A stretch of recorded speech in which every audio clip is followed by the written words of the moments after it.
Manchester United lost 3-1 against Brighton at Old Trafford in what was a shambolic performance. A performance that was lacking of desire, that was lacking of character, that was lacking of a strong mentality, like the manager have earlier said. Who are we? Manchester United. So we're going to talk about the loss on Sunday to Brighton on this particular video.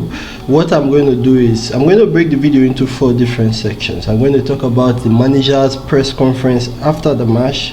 We're going to also talk about Onana. We're going to talk about the team as well as the January transfer window.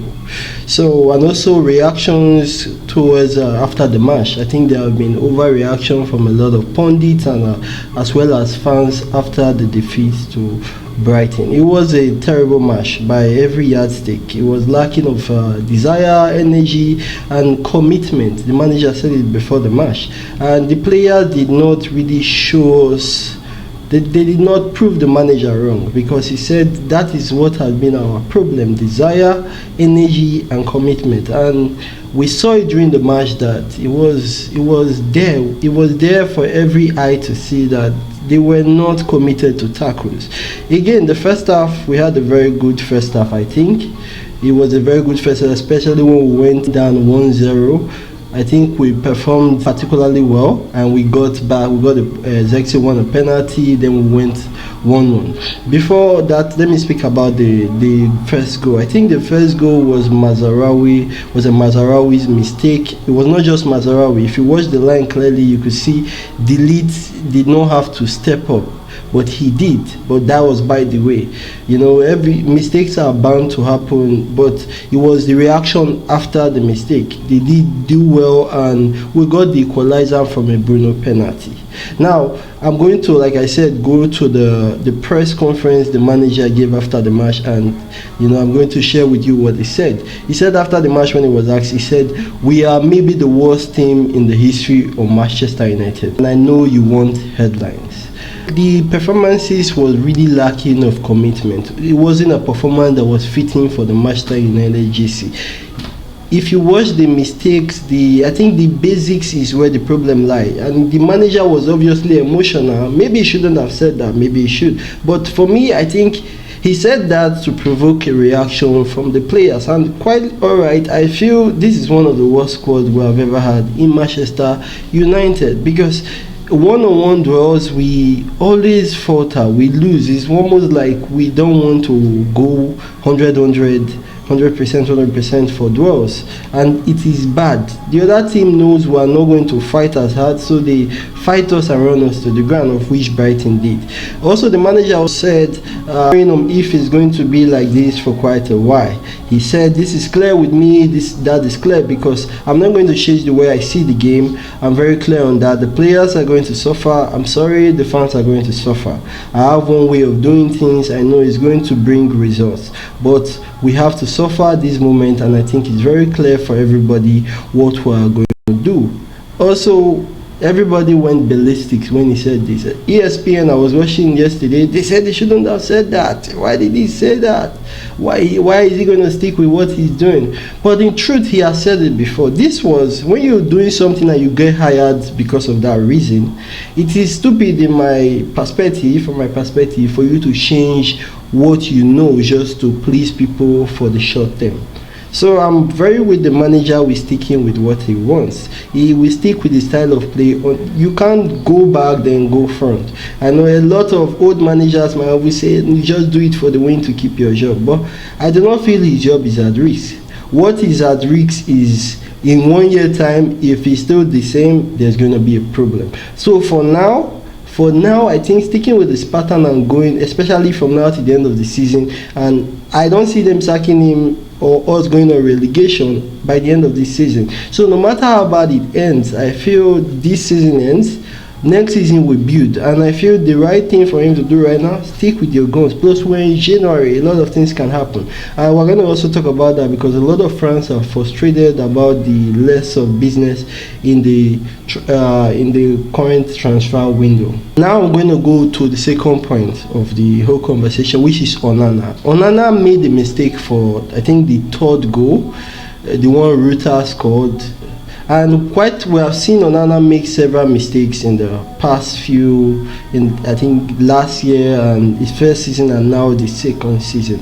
I'm going to say one thing about this. I saw a lot of people saying De Gea was a better goalkeeper than Onana. You seem to forget so easily. Recency bias made people forget how bad De Gea was in the beginning and the end of his career in Manchester United. Even when he was very good, he had one or two mistakes in him. No doubt David De Gea was a very good keeper. I liked David De Gea, but saying Onana it was better staying with De Gea than buying Onana, I think you have to go and wash your eyes and probably your face. It's recency bias that is making you not remember how bad De Gea was before we sold him. I can basically count several matches that he has saved us from the defeat, especially the match against Liverpool. I remember that save he made.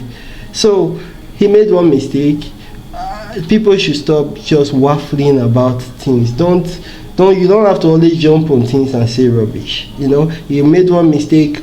Manchester United is not planning on selling Onana anytime soon. Get behind the guy and let's hope he does better in the next game. Onana has to actually take responsibility because these mistakes have to stop. Especially the defense, I think, was shambolic in the game. They were bad. Euro did not have the best game either, but still Onana made a mistake. We have to move on. We have to support the guy and just move on. It's not something to deliberate too much. People are already calling for the second goalkeeper to play a few matches. It's terrible.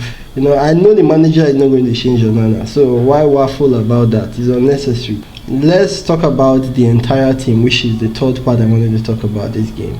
I think we saw that during, I think, 60 minutes, the manager put Kobe Mainoo and Ugarte out of the match.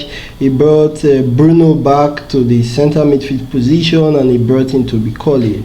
And it was quite a good move, but it clearly shows us that we are lacking of options. We have Casemiro, we have Eriksen, but we very well know they are not the players to put in such a match. High intensity match like that, they are going to get swallowed. And the manager did what he had to do by bringing the only option we had, which was Kobe Colley, in the midfield. And we were run over in the midfield. Baleba, what's the other one? Ayari. They ran us over in the midfield. In the second half, they went uncontested in the midfield.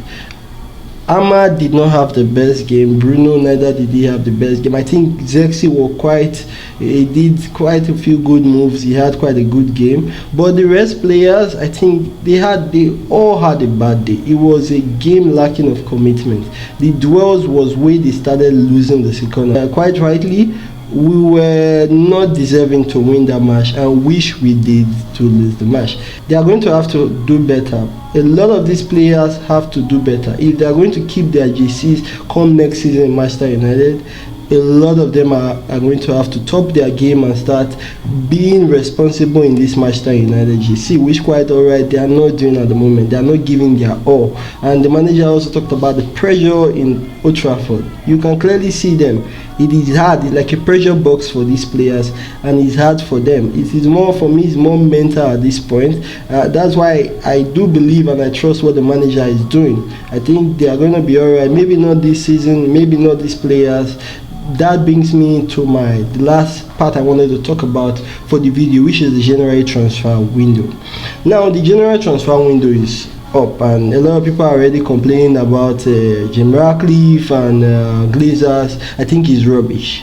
I think today is on the 21st or so of the month, and if we have been following the news, we know there's just a feeling there that we are actually doing something in the market. But before we do that, we have to sell.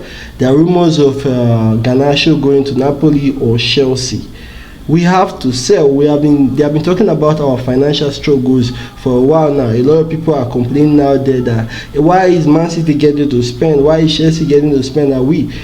If it is very clear for us to see, they have been selling players for 40 million, 30 million. Look at Man City. They sold Alvarez, I think, for 90 million. Chelsea sold, Man City sold Palmer to Chelsea for 40 million. Chelsea too have been selling players for big bucks. We do not, like the past transfer window, did you see how much we sold our players?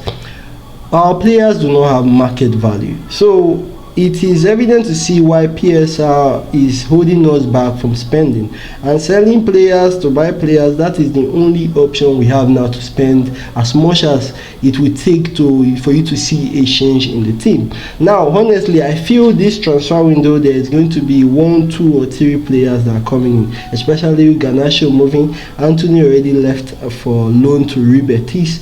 Garnacho probably leaving. Rashford is leaving. So I very well know, and there are rumors of Patrick Dogu coming to the left wing back from Leeds, coming to Manchester United. Me, I think we're going to buy 1, 2, 3 players come before the end of this window. Maybe a center midfielder, maybe an attacker and left wing back. We are going to definitely see enough of these calling names. Manchester United is a pressure box. They might not be doing the best right now, but I know the manager, he doesn't want to fail, so he's working his ass off to make sure things will be good on the field, and we have to trust in us no matter what. I'm tired of this impatience. They have not even been here for more than 2 years. We should trust them and shut up and watch. Just support the club. I believe in Ruben Amorim. I believe in Manchester United. We're going to get it right, but it might take this season ups and downs, like they have said, the manager have said already. There's going to be ups and downs, but eventually, if he sticks to his method he understands, trust me, when we get a left wing back, our formation changed already.